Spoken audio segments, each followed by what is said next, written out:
Achoa University. 이번 주에 여러분들은 국제 경영학의 기본적인 경영 관점과 또 이론적 체계를 공부하시게 될 겁니다. 아마 여러분들이 국제 경영학을 공부하는 이유 중에 하나는 여러분들이 나중에 삼성전자 같은 세계적인 기업을 창업하거나 또는 삼성전자 같은 그런 세계 인류 기업에 가서 일을 하기를 원하실 겁니다. 그런 관점에서 삼성전자가 어떻게 92년 이건희 회장이 처음 경영에 들어서시면서부터 불과 10년 만에 세계 전자업계 1위가 됐을까 하는 부분을 간단히 설명을 먼저 드리겠습니다. 우선 삼성전자의 성공은 이제 여러 가지로 이제 설명을 할 수가 있지만 이제 제일 중요한 것은 월드베스트 제품과 서비스를 제공하기 위해서 여러 가지 신경영 기반의 경영 전략을 바탕으로 아날로그에서 디지털로 전환이 되는 그 시장의 변화를 선도함으로써 이제 21세기 초반에 가시적인 성과를 만들었다, 이렇게 볼 수 있을 것 같아요. 그래서 삼성의 신경영을 이렇게 설명을 드리고 있고요. 이건희 회장이 이제 92년에 삼성전자 경영 전면에 들어서서 제일 먼저 한 일이 비전을 새롭게 수립한 겁니다. 글로벌 디지털 리더가 되겠다. 그 얘기를 뒤집어 얘기하면 디지털과 관련된 모든 산업에서 세계 1등 기업이 되겠다, 이렇게 생각을 했고요. 이러한 비전을 수립하는 하나의 도구로서 월드 베스트 프로덕트를 만들어서 우선 1등 이미지를 만든다, 여기에 초점을 뒀고요. 그리고 이것을 위해서 글로벌 지역 전문가 같은 그런 인재를 이제 필요한 인재를 양성을 했고, 그 다음에 ERP를 삼성전자 전 경영에 도입을 함으로써 일일 결산을 하는 등 경영을 일대 혁신을 한 결과라고 생각을 합니다. 이 과정을 조금 더 자세히 살펴보면 글로벌 디지털 리더라는 비전 속에 이제 새로운 CI를 제정을 합니다. 그래서 여러분이 알고 있는 파란색에 날아오르는 삼성전자의 로고가 새롭게 만들어지게 됐고요. 그렇지만 각사 하나하나가 독립적으로 경영을 한다라기보다는 싱글 삼성이라는 그런 캐치프레이즈 속에서 모든 삼성전자의 여러 사업부들이 협력을 통해서 1등이 되겠다, 이런 얘기를 이렇게 말씀드릴 수 있습니다. 90년대 초반 이건희 회장이 제일 먼저 이제 강조를 한 것은 삼성전자가 여러 그 프로덕트 세그에서 뭐 2등, 3등, 4등을 해가지고 물량을 세일즈 규모를 얼마나 키우느냐, 이것은 중요하지 않다라고 얘기를 합니다.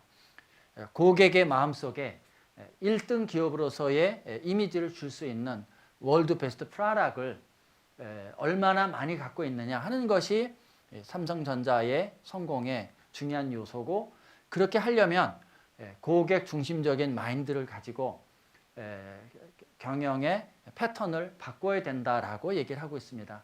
그래서 미국과 유럽의 파트너나 고객들과 시간적으로 연동이 될 수 있도록 7사제를 도입을 해서 아침 7시에 출근해서 오후 4시에 퇴근하는 그런 그 시간대 조정을 통해서 고객과 연계를 하게 됐고, 제일 먼저 한 일 중에 하나가 여러 시장의 지역 전문가를 이제 키워서 이 지역 전문가들이 나중에 삼성전자가 세계 시장에 들어가는데 천병 역할을 하게 됐습니다. 그리고 이러한 것들을 바탕으로 90년대 초반에서 중반에 넘어가면서 삼성전자가 브랜드 슬로건을 월드 베스트라는 걸로 바꾸게 됐고요. 그런데 이 당시에 많은 기업들은 아날로그 제품을 디지털 제품으로 바꾸는 거에 관심이 있었고, 그래서 DVD 제품들을 경쟁적으로 내놨는데 고객들은 콘텐츠가 아날로그로 되어 있는 상황에서 DVD 프라락을 잘 안 사게 됐습니다. 이러한 고객의 아픈 히든 포인트를 읽어서 삼성전자가 디지털 인터페이스를 제공한다라는 이름으로 콤보라는 제품을 시장에 내놔서 대단한 성공을 거두게 됩니다. 이 콤보라는 제품은 DVD와 VCR을 한 덱에 집어넣어서 인터체인저블하게 상영할 수 있는 그런 것이 되겠고요. 그렇지만 아무리 이러한 그 프라락을 만들고 뭐 관리를 하고 하는 것보다 더 중요한 것은 이 글로벌 마인드셋과 어떤 변화, 혁신이라는 그런 이제 것들이라고 생각을 했고요. 그래서 삼성경제연구소 세리에서 준비를 해가지고 EU의 거점인 프랑크푸르트 전략회의를 열게 됐고요. 이 프랑크푸르트 전략회의에서 소위 우리가 얘기하는 삼성의 프랑크푸르트 선언이 나오게 됩니다.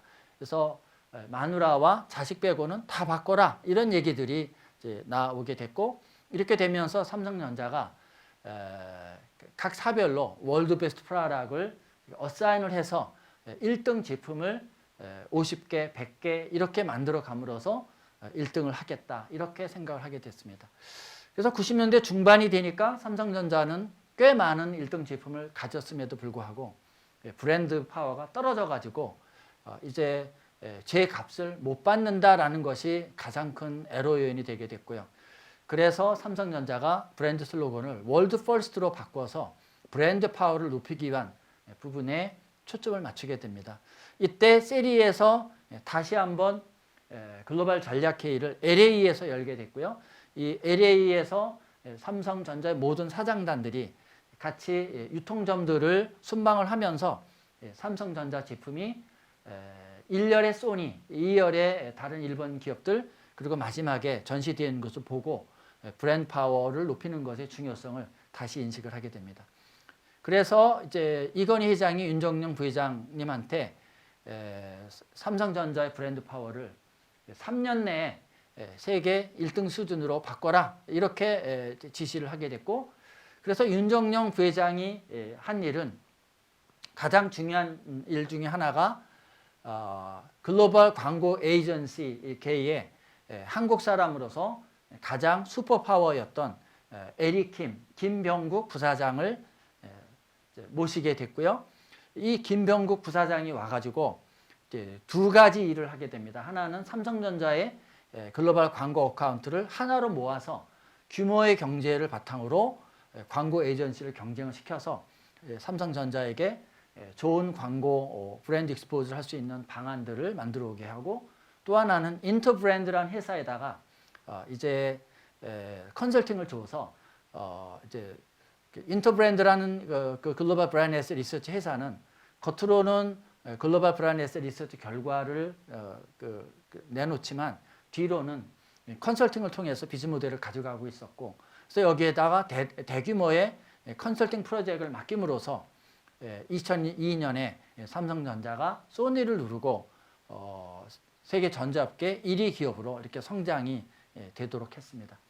2000년대 초반이 되니까 삼성전자는 더 이상 보고 뺏길 수 있는 그런 선도 기업이 없게 되고 팔로워 기업으로서 더 이상 성장을 하기가 어렵게 됩니다. 그래서 삼성전자가 Beyond Imagination이라는 캐치프레이즈 속에 여러 제품들을 만들고 이것을 통해서 창조 경영을 이제 기업의 핵심적인 전략 방향으로 택하게 됐고요.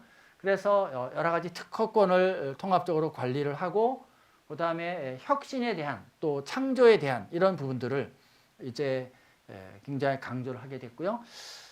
이러면서 이제 그 세리에서 다시 도쿄 전략회의를 열어가지고 삼성전자의 모든 CEO들이 도쿄의 뒷골목을 누비면서 일본의 중소기업들이 어떻게 혁신을 이뤄내는가 하는 부분을 같이 보면서 이제 혁신에 대한 그런 기반을 갖추어 가게 됐습니다. 그래서 여러분들은 제가 간단하게 설명한 삼성전자 사례로부터 배울 수 있는 것은, 첫 번째, 글로벌 1등 기업이나 또 1등 기업에서 일하기 위해서는 제일 먼저 중요한 게 글로벌 퍼스펙티브를 갖는 게 중요하다.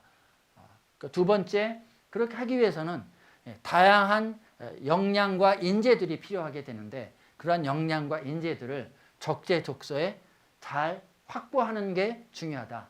그리고 마지막으로는 그 기업의 환경이 변화됨에 따라서 그 각 기업의 CEO들은 각각 다른 브랜드 슬로건을 가지고 많은 구성원들이 집중적으로 한 방향을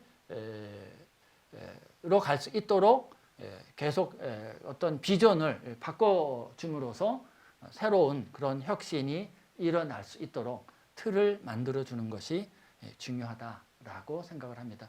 그래서 이번 챕터에서는 여러분들이 어떻게 이러한 것들을 학습할 수 있을까 하는 것들을 다 설명을 하지는 못하지만 어떤 체계를 가지고 어떻게 공부를 해야 되나 하는 부분을 설명할 수 있을 거라고 생각을 합니다.